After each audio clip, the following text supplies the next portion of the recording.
사람이 사는 곳은 어디에나 위험이 존재하기 때문에 때로는 자신에게는 일어나지 않을 것만 같은 일이 일어나기도 합니다. 그래서 긴급 상황을 예방하는 것은 자신과 주변 사람의 안전을 위해 가장 먼저 해야 할 일이 아닐까 싶은데요. 그래서 오늘은 베트남에서 일어날 수 있는 여러 가지 긴급 상황 대처법에 대해서 알려드리도록 하겠습니다. 안녕하세요. 베트남 지식대장 호티입니다. 먼저 중요한 물건을 분실했을 때 대처하는 방법에 대해서 알려드리겠습니다. 한 가지 사례를 통해 설명을 드리자면 그랩택시에 핸드폰을 두고 내리는 경우가 있습니다.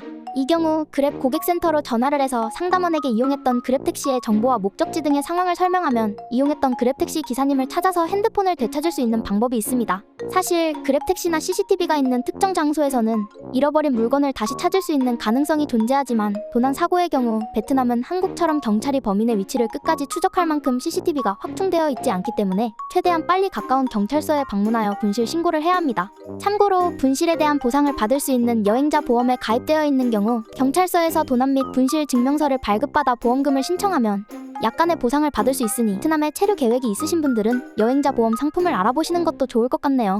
그리고 여권을 분실한 경우에는 물품 분실보다 더 큰 피해를 입을 수 있습니다. 왜냐하면 여권을 분실한 경우에는 관할 경찰서에 신고를 한 후 주호치민 대한민국 영사관을 방문하여 여권을 재발급받을 수 있지만 베트남에서 출국을 하기 위해서는 여권을 가지고 베트남 출입국 사무소에 가서 출국 비자를 발급받는 데까지 최소 일주일 이상의 시간이 소요되기 때문입니다. 만약 이런 경우에 출국이 임박한 상황이라면 항공사에 즉시 연락을 취해서 출국 날짜를 변경하셔야 하니 이 점 꼭 기억하시기 바랍니다. 참고로 베트남에서 체류하는 동안 관공서를 방문하거나 특별한 업무를 봐야 하는 경우를 제외하면 대부분 핸드폰 사진첩에 여권 사진만 저장하고 다니셔도 무방할 정도로 여권을 사용할 일이 없기 때문에 되도록이면 여권은 소지하고 다니지 않는 것이 안전합니다.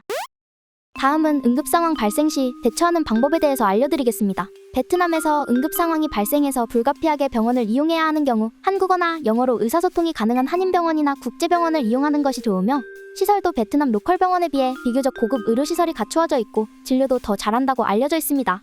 제가 살고 있는 호치민의 경우 한인병원 중에 대형병원은 없고 수술도 불가능하기 때문에 수술이 필요할 정도로 정말 위급한 상황에서는 구급차를 불러서 국제병원 응급실로 가야 합니다. 베트남에 있는 국제병원 중에는 한국어 지원이 가능한 병원도 있지만 대부분 영어를 사용하는 경우가 일반적입니다. 그렇기 때문에 언어에 어려움이 있으신 분들은 베트남 지인 또는 통역사를 대동하여 병원에 방문하시는 것도 좋은 방법입니다. 다음은 화재 사고가 났을 때 대처하는 방법에 대해서 알려드리겠습니다. 베트남에서 화재 사고의 대처 방법은 한국과 크게 다르지 않습니다. 특정 장소에서 불이 난 경우 발생 지역 내 관리자의 안내와 지시에 따라 신속하게 피난하는 것이 우선이지만 사실 이것은 긴급 상황 속에서 기대하기 어렵기 때문에 건물 내에 배치된 소화기를 이용해 화재를 진압하고 소화 전에 비상벨을 울리고 대피해야 합니다.